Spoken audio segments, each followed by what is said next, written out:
there nothing else that was supposed to happen throughout the show? The entire hour you wanted to just converse about Osoro's poor choice in attire. Why are we going to talk about that the entire time? But anyway, Osoro is in and Kwach is in as well, so we're going to be laughing with them up until the end of the show, so stick around for that and a lot more.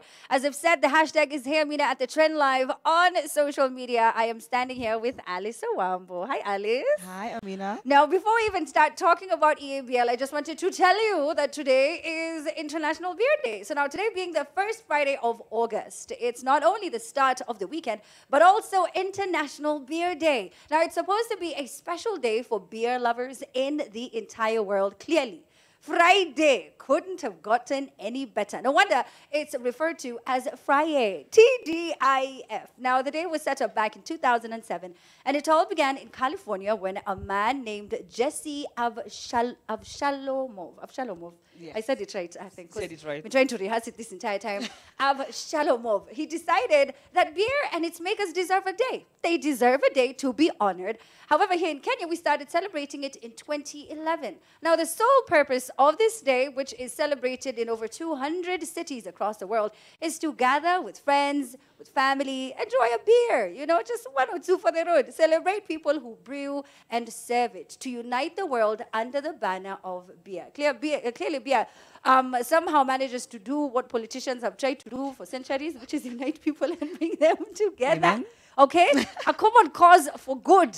They couldn't do that, but beer has. Now, people's insatiable thirst for beer gives you the reason to pause, to stop what you're doing, sit down, and converse with one another. Like I said, over a pint or two, you know, when you're waiting for jam to isha, when you're just there, you're having a long day, or you just want to start off your weekend right, that's what people do. So now this year, through this day, it's come in the midst of a pandemic, which is, you know, it's just different because people used to catch up a lot. You're with friends, you're with people who you love so much. And either way, you know, people have still been finding a way to enjoy time with their families, with their friends. Beer has become quite impossible. You know what I mean? Like partygoers have been urged to keep social distance, even as we're trying here to social distance, to avoid all forms of gathering as people try, or rather as we all try, to fight the COVID-19. Now this, however, does not mean that we cannot, in a celebratory mood, simply grab a beer for you who consumes it at home and, you know, just drink and enjoy yourself. All right, so we want you to do this. Why don't you send a picture to your friends on that WhatsApp group, or to us, better yet to us, tag us at The Trend Live while you're enjoying that beer. Make sure that it's an EABL beer that we're talking about. Okay, and you can tag them as well on social media as you tell us which one is your favorite one. Alice, welcome to the show. Thank you, Amina. Good to see you, as always. Good to see you. Good to see you. It's Look amazing, good. as always. My fashion icon, I must add. Thank you. Thank you. I mean, sifu. But Alice, you're the boss here. You're the boss here. So Alice is a shopper marketing manager at EABL Beer. Yes. Yeah, correct. And today is a big day for people who love beer. Tell me all about it. Yeah, I mean, like you said, I think correctly. So I think we should now hire you now. I think, yeah, just crossover now. I think, and you're spot on, Amina. Today is the International Beer Day. So a special day to celebrate our brewers globally. Yeah. And I think in Kenya, we jumped into the wagon 2011 just to really reminisce at the journey we've started 100 years ago almost, which we're clocking 100 years in December. Yeah. So to just hero the craftsmanship of our brewing team, and also to just celebrate with our consumers, our customers, and the Kenyans at large, you know, the unique brands that we bring to them, to celebrate with them the everyday journey. And this year being a big year in terms of the pandemic. So every chance we get to celebrate really means a lot to us. And I think our fantastic brands have been in the middle of so many moments. Yes. Yeah. What is your earliest like beer memory? Like, you know, for, especially when it comes to like Tasca, it's a staple. It's something that whether you drink or not, you know of Tasca, and the themes and the campaigns that have been running all of these years. It's just all about togetherness, about unity, you know. What is your earliest memory? My earliest memory was actually my dad. I mean, a big fan of Tasca, and you know those chamas for those days. And I used to see crates of beer at my backyard. I never used to understand why all these crates of Tasca and of course choma there. Yeah. That was my earliest memory. Right now I can actually see that. But then also, then I saw Tasca in my backyard. Then I saw Tasca on TV, and I remember this caravan of Kenya Milele, and that's, I think, one of my most outstanding ads for Tusker in a long time. Yeah, and I think even as we launched Kenya Milele this year, I was just reminiscing back, to the kind of rendition of the older ad, and I'm just so proud, and I'm like, I wish Dad was here to see this. Yes, to see his little girl working at this, company that he had been such a big customer for a while. Now, when you're mentioning Kenya Milele, in fact, let's talk about Kenya Milele. What are some of those scenarios you feel or things that make you Kenyan? I know, you want me to say, oh, Mutura. I don't. But, okay, to be honest, I'm a Mutura girl. Yeah? So let me just be honest. I love Mutura. It's just, you cannot slaughter a goat.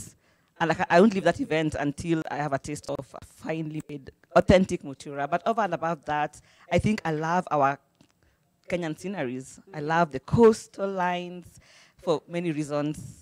I love, I think, the Mara. I just love that. It's just truly Kenyan. No one else in the world can boast of that. Having a coastal line and having a great reserve, animal reserve. I think that makes me proud.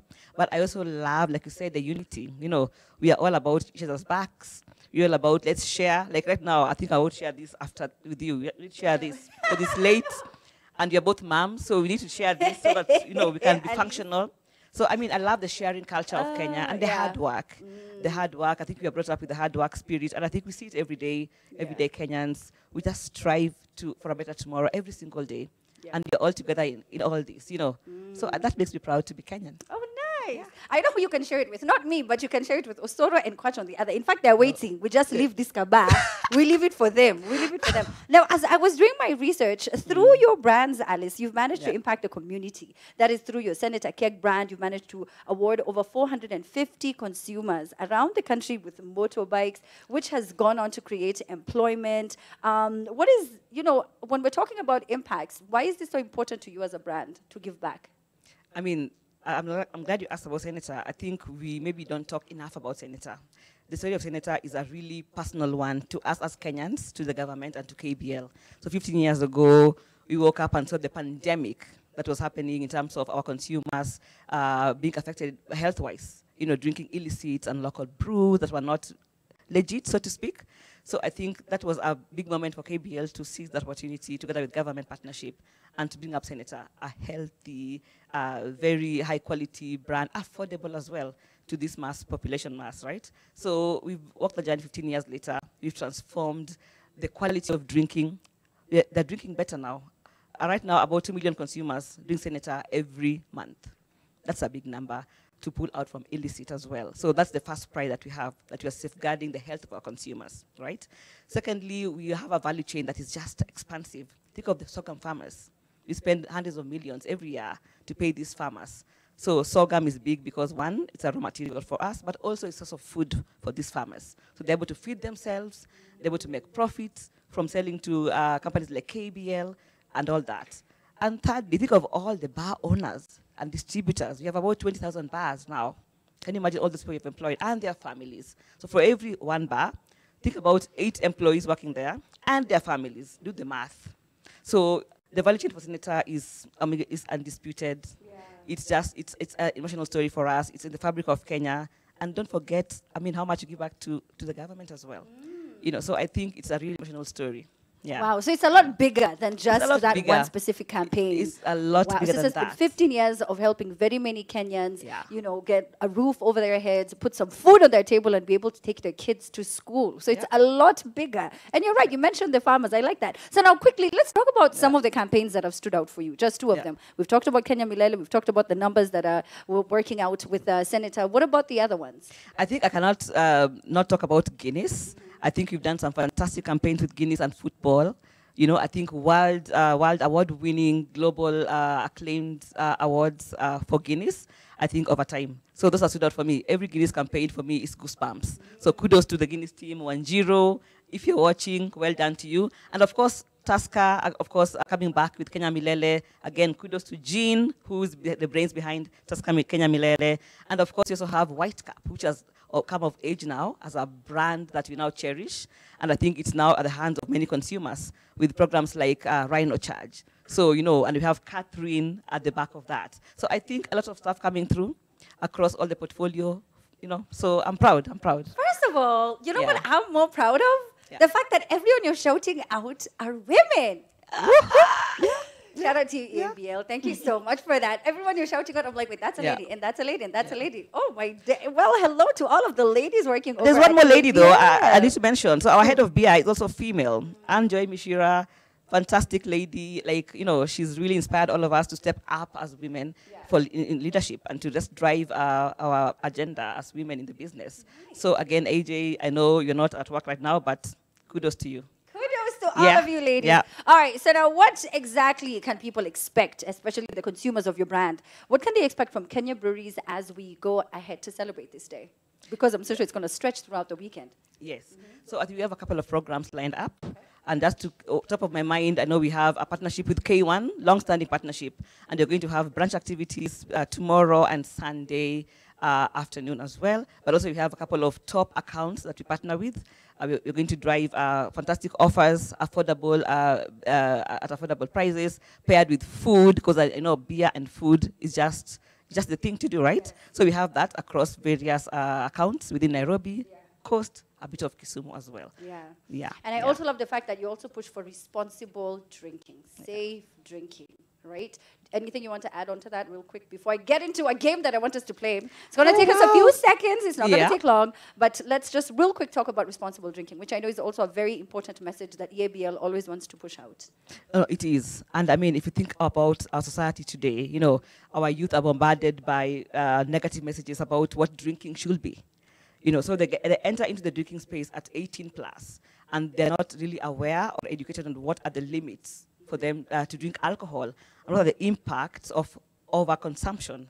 So I think we've taken a stand as KBL to actually educate our younger consumers coming into the category, but also the larger population, to just ensure that they are aware of the dangers of responsible drinking. We've had programs before. We've had programs around life continues when you're gone, if you remember that. I remember that. And now we have the one for Dunda Smart, where you have to eat before you drink, hydrate, and then just call a taxi. So simple messaging, you know, that are easy to understand, to enable our consumers to actually really live for another day, to celebrate longer. Haishi leo wanasemanga pombe sio supu peleka pole pole. All right, thank you so much, Ali. So now let me ask you these questions real quick. It's a quick beer trivia. I hope you can get the answers correct because your bosses are watching. All right, so now every year, which country organizes the biggest beer festival in the world? Is it A, France, B, China, C, Germany? You mean the one we topped in 2019 with the Oktoberfest? Let me tell you. Germany. Are you going to do? I think it's Germany. It is Germany. Bavaria, I think the city, if I'm not wrong. It is, yes. Yeah. Are you going to have another Oktoberfest this year? We are planning around that, of course, in the new norm. Okay. It might not be what people expect because of, protocol, but you want to still bring beer experience to our consumers. Wherever they are, we shall reach them. You will be reached. You will be reached. Which African nation is famous for both its large desert and love for drinking beer? Is it A, Morocco, B, Sudan, C, Algeria, and D, Namibia? I know it can't be Sudan. It's biggest, but it cannot be Sudan. Too many issues. Okay. But I think Namibia. Namibia. Yes, I'm not it is sure why. correct, Namibia. Yeah. Yes, it is true. They actually, annual beer consumption per head is 180 liters. Wow. The second highest in the world. Wow. It also has its own version of Oktoberfest. Why do many beer, is it true that beer loses flavor when it is served cold? I think probably, maybe because maybe when it's too cold, maybe the tongue freezes. Okay. And maybe your propensity to taste every single flavor there probably might be compromised. So it's possible. However, our beers are best served chilled. Then, our classic lager are best served chilled to remove flavor. So, maybe help me there a bit. I think that's, was this yes or no? You went and explained. I will explain. You explained further. All right, so last question. According to the 1516 German purity law, beer can only contain 3 ingredients. What are those 3 ingredients, Alice? So there's definitely water. Beer is 90% water. Yeah. And of course, there's hops. There's that kind of harsh finish as well. And then we have, water, hops. Is it yeast? I'm not too sure. I want to say yeast right now. No, it's not yeast. No way. Barley. Oh, yes. Oh, my God. The starch. It's okay. See, you got most of them. But You got no most of yeast them. in beer. How does it anyway? How does it ferment? I think I it is, know. but you know what?